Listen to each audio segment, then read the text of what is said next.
tengo el mismo problema, pero con el tendón de Aquiles. ¿Qué anda pasando? Pues que tengo el tendón en inflamación y no me lo acaban de curar. Me han hecho otras dos ejecutadas y no me lo sé. Mario, ¿cómo se llama? Pues yo lo que tengo que hacer ahora es llevarte aquí. Deja bien, yo te cojo. Muy bien. Bueno, Muy bien. Bien, bien todo. ¿Los nietos? Bien, bien, estupendamente. Ahora vamos a Talavera, se casa un sobrino un pequeño de mi hermana que en paz descanse. Sí. Se casa una de chica de Talavera y vamos a la boda el fin de semana. Pues yo tengo boda también aquí este fin de semana en Membría, Casa de Orión, que se casa una nieta, una nieta de niño con una hija.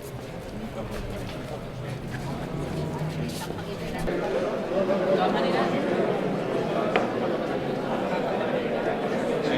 ¿Y cuánto me pagáis?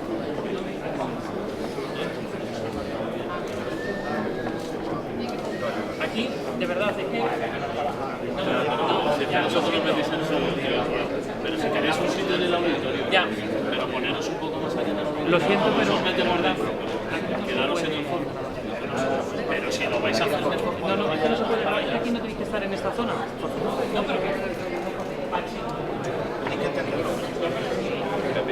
si no, no va a salir. El presidente no lo sabe. Tengo que presentar a mi hijo. Está por ahí, es el cacereño. El hijo de Juan Diego. Vamos, yerno de...